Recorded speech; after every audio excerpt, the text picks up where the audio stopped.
Alright, everyone, welcome back to Midwest DBS. We're going to do one more deck profile before the new set comes out. Damn, that light's awful. Sorry about that. Woo! Alright, we're going to do it on the Kefla Surge Leader. It's one of the new Surge Leaders. It's probably the least powerful of all the Surge Leaders, only because red is a thing, and red negs a lot of these battle cards out here. And especially the Vegeta counterplay that gives minus 20 to the entire board, which basically nukes everything in this deck. But we're going to do this deck profile anyways. On the front side, this leader has an ability where you can play a 2-drop or less Universe 6 for free without paying its energy cost. It surges like the other ones. You need at least a blue or a yellow card put underneath. On the flip side, it's what it is. It has you put 2 cards underneath, you draw 4. Then you flip. One ability is you can take 1 card underneath it, put it in your drop, and you can draw a card and put one of your opponent's battle cards on the bottom of their deck. The second ability is actually really good. It basically says draw 3 cards. Now you have to have 3 multicolored cards in your drop, but the fact that it allows you just to basically take 3 cards, that's basically draw 3. So this leader can draw a lot. And those multicolored cards don't get stuck in your hand when you have Champa out, because basically they're all U6 cards, so it lets you combo with those for free. So that's really when you're just trying to push for a game hard. Okay, to start out, we play Awakening Talent Pan. Awakening Talent Pan is just a good way to awaken. We don't ever want to get stuck and not be able to awaken, because this leader does not draw on the front side. So it's important that we have ways to awaken to push the game, because we don't want to get stalled. Basically, in any game, you just need to see one of these. Goku Black, Unforeseen Darkness, I found out has been really good in the deck. Reasons being why on turn 2, basically, you can play either this for free, or this for free off your leader ability, not using any energy. On that same turn 2, you play this, which then at the end of your turn allows you to stand back in energy, draw 2 cards, and discard a card. So it allows you to see more of your deck. And it's just a good turn 2 play.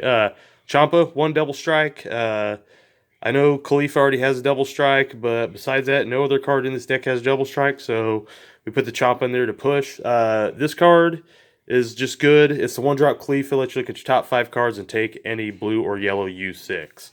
So basically, everything in this deck is a target for that, except for this, and of course, your extra cards. But the rest are all U6 targets that you can pull off that. This card, really good. It's another evolved target as well as that is for this card. But this card, when it comes into play, you get to take a life and tap down an energy that your opponent has. So it can kind of helps to stop negate. Some people leave up 1 energy thinking they're safe to negate an attack. You play this, taps that down. Now they're basically going to have a sparking negate to be able to negate your attack. Khalifa, really good. Only 3 of. We're only running 3 and 3 of the sisters. Haven't had any issues finding him. Some decks don't even run this package. But with this leader, I do like running both packages, just because the fact that it plays it for free just is really good on the front side. But this is the double striker. This is the crit. This one right here, let's search your top 10. Grab any Kaba or Khalifa. So basically this card will grab this, and this. We don't play any Kabas, but it searches 10 deep, so that's pretty good. They have abilities if you can combo him at the same turn. This one will put something into play in rest mode, and then this card right here will basically negate the skills of that battle card and make him, I believe it's return it to their hand. Yep, turn it to his or owner's hand. So the gist of this is you want to get this out, the Champavados, as early as possible and rivaled in, because it makes all these basically combo for free. Anything that's a U6 that's has an energy cost, it does for free. So you can combo these in for free when you have this. And this card, you just bring it in, you keep it untapped, because when it's untapped, if they use a skill to kill it, it's basically impossible to remove from the board from its effect. They can bring it back into play. Super combo is pretty much self-explanatory. Champa, this could be Champa or Skill the Sage. Right now I'm using Champa just so I have more chances to hit it off, more targets to hit off this.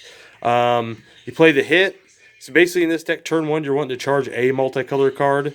Since this allows you to play, since your leader basically allows you to play a card for free, you don't need energy open on turn 1. So you want to play a multicolor card turn 1, which will turn this on. And this is basically makes it easier to rival your Kefla Peak of Perfection or your Chompavados. And what this card does, when it basically it arrivals in, and when it arrivals in, you get to choose up to one of your opponent's battle cards and switch it to rest mode. Then negate that battle card's skills to the end of your opponent's next turn. It's just really good. It comes in and taps down a battle card and negates all skills on that battle card. This is basically one of your finishers. I don't have the SCR, unfortunately. It also would be in there, the Power Potaro. But with this, all you need to do is have one Kale and one Khalifa. And then after you swing with all your board, you can Union Potaro into this thing. And this thing has a dual attack, so it's going to swing 2 more times. So it's basically kind of push game as in. Senzu Bean is generally used in this deck to extend plays and not be defensive. 2 negates. Since we only run 2 negates, we're just going to run Nimbus. Just in case we need to shut down an opponent's turn from attacking. If we kind of stall out and know we're not going to be able to close a game, we can leave a yellow open. If we have Nimbus in hand, we can use Nimbus to basically shut that down. And we run Desperate Measures. Desperate Measures is really important because Topo's a thing. So this is your anti-Topo card. It's also your anti-Vegeta the Cruel card. Because sometimes a lot of this right here, if you look at the energy costs, everything's basically 4 or less. So you're going to need Desperate Measures for decks that are trying to do counterplay. So basically the way it works, if you try to combo with this, and it goes into play and evolves on one of these or these, and then they try to Vegeta the Cruel it. If you have the energy up, you can Desperate Measures. Vegeta the Cruel brings Vegeta's Cruel back to their hand, allowing this to come out and swing. Like I said, this is a pretty quick deck tech. I didn't go too much into the depth because this strategy's been around for a while and everyone knows how to play U6. But I just wanted to show that I think the new Surge Leader is really good, and there's a lot more you can do with this deck. You could add Overrealm cards, but sometimes you got to be careful when adding Overrealm cards because the draw 3 ability, getting 3 multicolor cards from your drop back to your hand. So if you do add Overrealm, be very careful, unless you don't care. And then you can always use the first ability to draw a card and tuck a battle card. But I just find that draw 3, or bring 3 multicolor cards from your drop back to your hand very powerful because it's just basically saying draw 3 cards. But like with this leader, it's more like unlike the Kaba leader. The other reason it's good, you don't have to only play U6 battle cards. That's why you can delve into stuff like this, like the Goku Blacks or the Pans and the Champa, or just any non-U6 cards that you find fit the strategy can go into. Like I said, like playing Skill the Sage over that. So that's all I got for you. Just want to do one last quick one, and thanks for watching. Bye.